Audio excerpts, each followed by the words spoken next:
हाय दोस्तों, कैसे हैं आप सभी का मेरे यूट्यूब चैनल प्रेम फ्री एजुकेशन पर स्वागत है। और हम लोग पढ़ रहे हैं ईडियम्स की मैं 5 वीडियो पहले ही अपने चैनल पे डाल चुका हूं और उम्मीद है आप लोगों ने देखे होंगे और आपको पसंद भी आए होंगे। और आज हम ईडियम्स का लास्ट पार्ट पढ़ेंगे।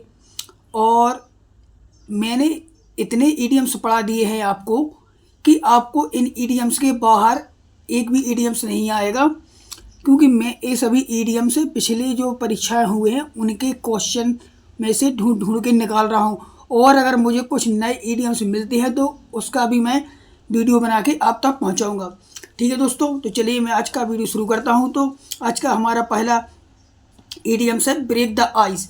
ब्रेक द आइस का मतलब होता है चुप्पी तोड़ना। आपने देखा कुछ लोग बहुत शांत रहते हैं, कम बोलते हैं, जवाब हाँ या ना में ही देते हैं, तो वो अपने लिए कहीं ना कहीं अनकम्फर्टेबल महसूस करते हैं, तो वो इसलिए नहीं बोलते। तो उसका मतलब ब्रेक द आइस का मतलब वो चुप्पी तोड़ना।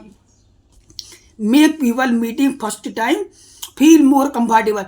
जब व्यक्ति अपने लिए सही स्थिति और सही समय पाता है तब वो बोलता है, तो उसी को बोलते हैं ब्रेक द आइस, है ना, पहली बार बोलना। Beat around the bush. Beat around the bush का मतलब होता है, बीट मतलब मारना, अराउंड द बुश मतलब झाड़ियों के आजू बाजू मारना। मतलब avoid the main point by talking around about way. मतलब जो मेन बात है उसको ना कहकर बात को घुमा फिरा कर बोलना। अपन जैसे बोलते हैं ना कि घुमा फिरा के बात क्यों कर रहे हो, तो उसी को बोलते हैं बीट अराउंड द बुश, बात को घुमा फिरा कर बोलना, है ना। अगला है फेयर एंड स्क्वायर।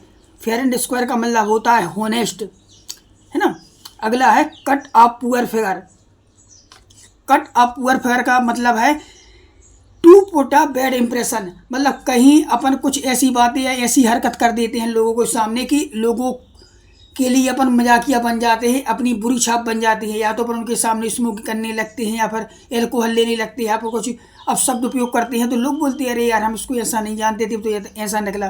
तो वही होता है cut a poor figure, to put a bad impression, अपनी बुरी छाप छोड़ना, है ना। अगला है bear the palm. Bear the palm का मतलब होता है टू बी अ विनर, मतलब विजेता होना, है ना। As hard as a nail, इसका मतलब होता है इमोशन लेस होना, मतलब आपके अंदर कोई भी इमोशन ना होना। जैसे कुछ अपने घर में कोई मांगने वाला बूढ़ा आदमी या अपंग आदमी आता है तो उसको अपन दान दे देते हैं, अपने लिए दया आ जाती है, इमोशन जाग जाती है।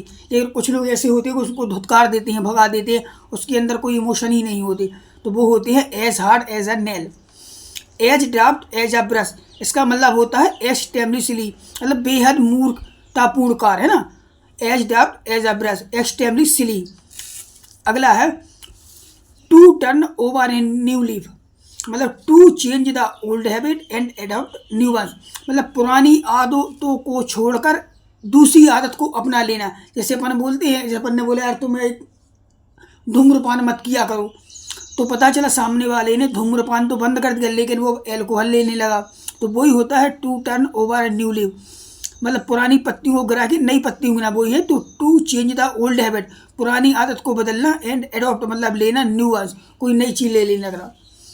आप fair crack of the whip, इसका मतलब होता है अ पीरियड ऑफ इम्पोर्टेंस, मतलब एक ऐसा समय जो आपके लिए बहुत ही महत्वपूर्ण है। इन एक्वायर चांस टू समथिंग, कुछ करने के लिए आपके अनुकूल है, अगर आप उसका फ़ायदा उठा सको तो ठीक है, तो उसी को बोलते हैं आप fair crack of the whip.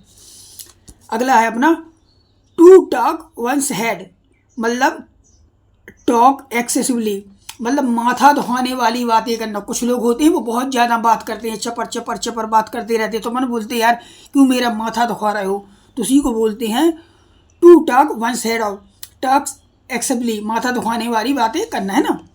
अगला है to wrangle over an ass's shadow, तो इसका मतलब होता है टू क्वारल ओवर ट्रेवलेस, मतलब छोटी छोटी बातों पर झगड़ा करना या हाइपर हो जाना, है ना, तो उसी को बोलते हैं to wrangle over an ass's shadow. चलिए आगे देखते हैं। अगला है अपना गो डक। गो डक का मतलब होता है डिवाइड द कॉस्ट, मतलब बराबर बराबर बांट देना किसी भी चीज को, तो उसको बोलते हैं go duck. An apple of discard, an apple of discard का मतलब होता है कॉज ऑफ क्वारल, झगड़े का कारण, है ना। इन ए पल ऑफ डिस्कार्ड का मतलब है कॉज ऑफ क्वारल, झगड़े का कारण। अब ब्रोबीट, ब्रोबीट का मतलब होता है बुली, मतलब कमज़ोर को डराने के लिए, तो उसे बोलते हैं ब्रोबीट। अगला है blow one's trumpet, blow one's trumpet इसका मतलब होता है टू प्रेज वन सेल्फ, स्वयं की प्रशंसा करना, स्वयं की वाहवाही करना, है ना। अगला है to talk once head off, talk एक्सेप्टली पर पीछे भी देख चुके हैं कि माथा दुखाने वाली बातें करना। To wrangle over an ass's shadow, झगड़े का कारण होना, है ना। स्टैंड अप, ये बहुत इंपॉर्टेंट है। स्टैंड अप का मतलब होता है विंडिकेट, विंडिकेट मतलब साबित करना, साक्ष्य सामने रखना, उसे बोलते हैं स्टैंड अप। अगला है अपना स्क्वायर अप, स्क्वायर अप का मतलब होता है सेटल होना, व्यवस्थित होना, है ना। कट आउट, कट आउट का मतलब होता है डिस्कस करना, बातचीत करना किसी बात को लेके, है ना। अगला है अलाइव एंड किकिंग और हेल एंड हार्टी, इन दोनों का मतलब एक ही है, हेल्दी स्वस्थ होना। और एक और तीसरा होता है अपना as fit as a fiddle, उसका मतलब भी हेल्दी ही होता है, ठीक है। अगला है अपना gift of the gap, gift of the gap का मतलब होता है एबिलिटी टू स्पीक फ्लुएंसी, मतलब बोलने की कला होना, जो अच्छा बोलता है, अच्छा भाषण देता है, अच्छी स्पीच देता है तो उसे बोलते हैं गिफ्ट ऑफ द गैप, है ना। अगला है अपना अ bolt from the blue, a bolt from the blue का मतलब होता है अनप्लीजेंट मोमेंट, मतलब अनप्लीजेंट मतलब जो अपने खुशी के अनुसार ना हो, जिसमें हम खुश ना हो, अपने अनुसार ना हो, ऐसा समय, है ना। देखिए आगे चलते हैं अपन। अगला है अपना to turn a deaf ear, to turn a deaf ear का मतलब होता है रिफ्यूज टू ओबे, किसी बात को मना कर देना या फिर अनसुना कर देना। टू टर्न अ डिवियर, डी मतलब बहरा, कानों को बहरा कर लेना, तो वो है रिफ्यूज टू ओबे, किसी चीज बात को अनसुना कर देना। Be all years, be all years का मतलब होता है लिसन केयरफुली, बहुत ही सतर्कता या ध्यान लगाकर सुनना, उसे बोलते हैं बी ऑल ईयर्स, है ना। Snake in one's shoes, snake in one's shoes का मतलब होता है वी वेरी स्केर्ड और नर्वस, मतलब अपने आप को डरा हुआ या फिर अनकंफर्टेबल महसूस करना, तो उसे बोलते हैं स्नेक इन वन शूज, है ना। अगला है अपना अ ब्लैक शीप, अ ब्लैक शीप का मतलब होता है अनलकी पर्सन, जिसका समझ सही नहीं चल रहा उसे अनलकी बोलते हैं, तो वही होता है अ ब्लैक शीप मतलब अनलकी पर्सन, है ना। अगला है to turn the candle at the both hand, मतलब दोनों हाथों से कैंडल को जलाना, दोनों हाथों से पैसों को खर्च करना, स्पेंड थ्रिफ्ट फजूल खर्च, है ना, ध्यान रखना। To turn the candle at the both hand, दोनों हाथों से कैंडल को जलाना मतलब पैसों को खर्च करना।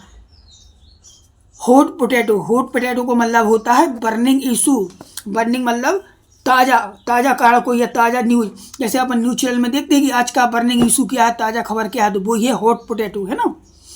अगला है अपना नेक्स्ट स्टेज, ये बहुत ही इंपॉर्टेंट है। नेक्स्ट स्टेज आपको समझ में भी नहीं आएगा कि ईडीएम्स आ गया तो ये बहुत छोटा है। नेक्स्ट स्टेज का मतलब होता है फॉर फ्यूचर, भविष्य के लिए, है ना।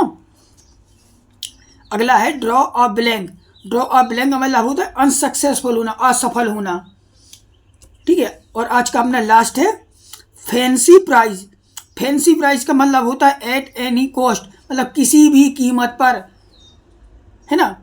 तो ठीक है दोस्तों, आज का वीडियो यहीं पे ख़त्म होता है और मैं ईडीएम्स के अपने 6 वीडियो बना चुका हूँ और उम्मीद है आप लोगों ने देखे होंगे। और अगर मुझे कुछ अच्छे ईडीएम्स और मिलते हैं जो आपकी परीक्षा में आने लायक होंगे तो उसका भी वीडियो मैं आगे बनाता हूँ। और दोस्तों, अगर आपको मेरे वीडियो अच्छे लगते हैं तो मेरे चैनल को सब्सक्राइब करें और वीडियो को लाइक करें। Okay, thank you.